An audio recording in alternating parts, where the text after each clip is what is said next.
당신은 지금 갓 태어난 딸을 품에 안고 있어요. 작고 따뜻한 생명, 처음으로 당신만의 것이 생긴 거죠. 근데 몇 시간도 안 되어서 누군가 아이를 데려갑니다. 비명을 질러도 울어도 매달려도 소용없어요. 아이는 다시는 돌아오지 않아요. 황후라는 자리가 당신도 당신의 아이도 지켜주지 못했어요. 오히려 그 자리가 당신을 여기까지 끌고 온 거죠. 중국의 마지막 황후 왈룽, 가장 높은 자리에서 어쩌다 이렇게까지 무너지게 됐는지 처음부터 이야기해 볼게요.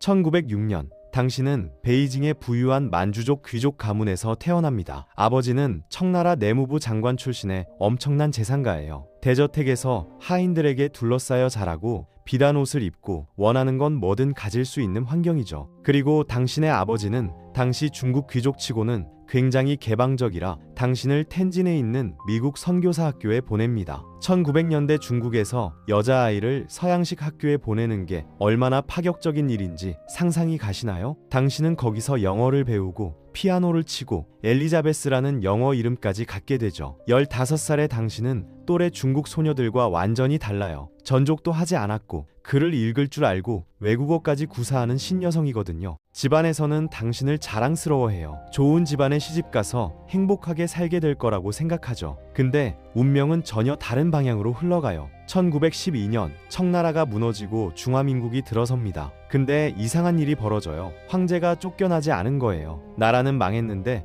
궁궐 안에서는 어린 황제와 황실 가족들은 여전히 황족 노릇을 하며 살고 있는 겁니다. 1922년 봄, 황제가 16살이 됐을 때 황실의 태비들이 모여서 회의를 해요. 이제 황제를 장가보내야 할 때가 됐다는 거죠. 4명의 여자 사진이 황제 앞에 놓입니다. 근데 1920년대 사진이라 화질이 엉망이에요. 솔직히 누가 누군지 구분이 안 가는 거죠. 황제가 그냥 대충 한 명을 찍어요. 12살짜리 소녀였는데 태비 한 명이 펄쩍 뛰는 거예요. 이 아이는 너무 어리고 예쁘지도 않고 집안도 별 볼이 없다면서요. 대신 당신을 추천합니다. 황제와 동갑이고 미인이고 집안도 부유하다면서요. 황제는 말다툼이 귀찮아서 그냥 둘 다 데려오라고 해버려요. 당신은 황후로, 그 소녀는 후궁으로요. 어느 날 집으로 통보가 와요. 황후로 간택됐다는 거예요. 당신은 처음에 거부해요. 만나본 적도 없는 사람한테 어떻게 시집을 가요? 근데 아버지가 고개를 젓습니다. 황제의 명이다. 거역하면 우리 가문이 끝장이야. 결국 타협을 합니다. 황제의 명을 거부할 수는 없었거든요. 결혼식 날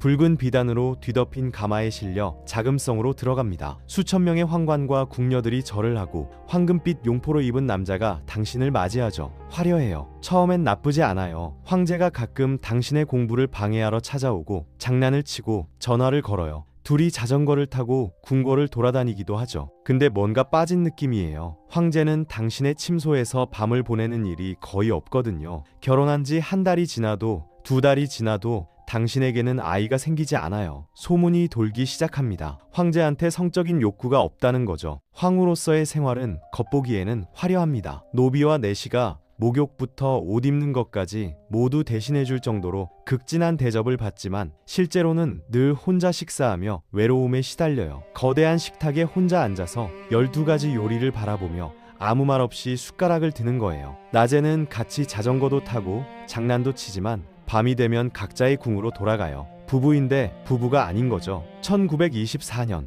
군벌이 베이징을 장악하고 황제한테 자금성에서 나가라고 통보해요. 황제와 당신, 후궁은 텐진으로 쫓겨납니다. 거기서 문제가 생기기 시작해요. 자금성에서는 각자 다른 궁에 살아서 마주칠 일이 별로 없었는데 텐진 저택은 훨씬 좁거든요. 복도에서 마주치고 식사 시간이 겹치고 싫어도 얼굴을 봐야 해요. 황제는 여전히 당신의 방에 오지 않아요. 후궁 방에도 안 가고요. 둘 다 버림받은 거나 마찬가지인 거죠. 당신은 점점 예민해져요. 황제가 나한테 안 오는 게 혹시 후궁 때문인가? 그런 생각이 들어요. 억울하고 화가 나서 후궁한테 편지를 보내요. 요즘 안 보이던데 아직도 혼자 불쌍한 척하고 있어요? 거울이나 하나 사줄까? 거기다 자기 얼굴이나 비춰보라고. 조롱하는 내용이죠. 황후라는 사람이 보낼 편지가 아니에요. 남부러울 것 없이 자랐고 영어도 하고 피아노도 치던 신여성이었는데 이렇게까지 마음이 뒤틀려버린 거예요. 근데 당신은 멈출 수가 없어요. 그렇게라도 하지 않으면 미칠 것 같거든요. 조용한 별장에서 여전히 호화롭게 살지만 당신이 이때부터 아편에 손을 대기 시작해요. 궁궐에서 쫓겨났다는 충격, 남편의 무관심, 후궁과의 신경전, 끝없는 무료함을 달래려고 시작한 거죠. 처음에는 담배에 아편을 살짝 섞어서 피웠어요.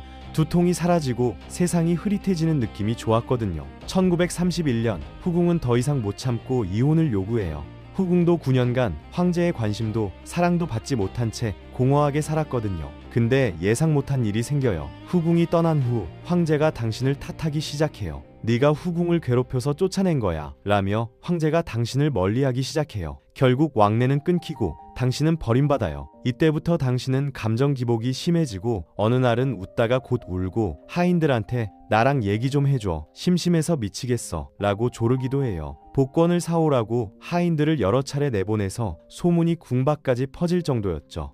빠져나갈 수 없는 현실에서 벗어날 수 있는 작은 가능성에 집착한 거예요. 같은 해 황제에게 일본의 제안이 들어옵니다. 만주국의 황제가 되어달라는 거죠. 겉으로는 독립국인 척하지만 실제로는 일본이 뒤에서 조종하는 꼭두각시 나라인 거예요. 누가 봐도 이용당하는 건데 황제는 청나라를 다시 세울 수 있다는 허황된 꿈에 빠져서 덥석 제안을 받아들여요. 1934년 당신은 청나라 황후에서 만주국 황후가 됩니다. 다시 궁전에 살게 되는데 이게 감옥이나 다름없어요. 일본군이 일거수일투족을 감시하거든요. 궁녀와 시종까지 대부분 일본인이고 당신 주변에 중국인 수행원은 거의 없어요. 하루 종일 알아들을 수 없는 말을 들으며 감시당하는 생활을 해요. 공식 행사에 나가는 일도 거의 없고 궁 밖을 나가는 것도 불가능해요. 무늬만 황후이지 세장에 갇힌 새 신세가 된 거예요. 그렇게 당신은 아편 의존이 더 심해져요. 당신은 밥도 제대로 안 먹고 하루 종일 아편만 피워요. 생활비 대부분을 아편과 외국 잡지에 쓰고 중독이 심해지자 현실과의 접촉을 잃고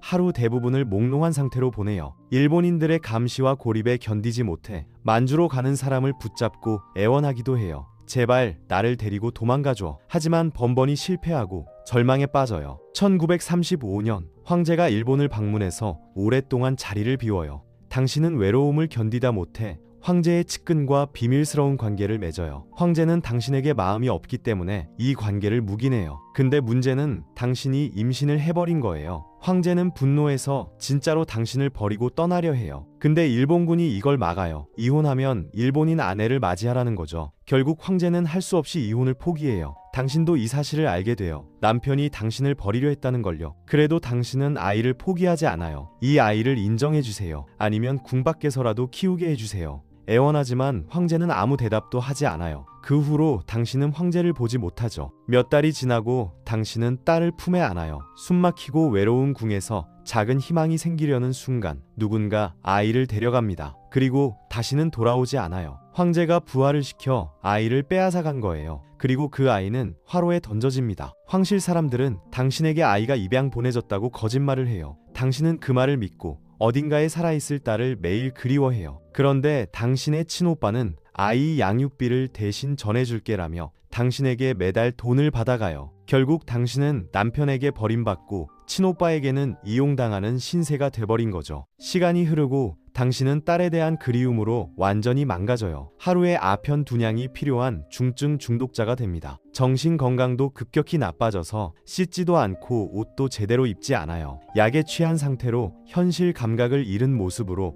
궁 안을 돌아다니죠. 내 아이 어딨어? 내 딸 돌려줘 라며 울고 웃고를 반복해요. 당신은 진실을 모른 채 환상 속에서 헤어나오지 못해요. 1945년 소련군이 만주를 침공하고 당신은 황실 가족들과 남쪽으로 피난을 떠나요. 하지만 몸이 너무 망가진 상태예요. 아편 금단 증상이 시작돼서 온몸이 떨리고 뼈가 부서지는 것 같은 고통이 밀려오죠. 결국 당신은 중국 공산당에게 붙잡혀요. 수용소 같은 환경에서 일본의 꼭두각시 황후라며 사람들의 눈앞에 구경거리처럼 내던져지고 조롱거리가 되죠. 1946년 당신은 여러 감옥을 전전합니다. 걷지도 못하고 바닥에 쓰러져서 몸도 가누지 못하는 상태가 되죠. 결국 당신은 배설물과 뒤엉킨 채 신우이에게 발견됩니다. 39의 영양실조와 아편 금단 증상으로 감옥에서 그렇게 생을 마감하게 된 거죠. 그리고 당신은 아무도 모르는 곳에 버려져요. 이후에는 끝내 발견되지 않았죠. 가장 높은 자리에 올랐지만 가장 비참하게 떨어진 여자, 왈룽의 이야기였습니다. 만약 그녀도 후궁처럼 이혼했다면 인생이 달라졌을까요?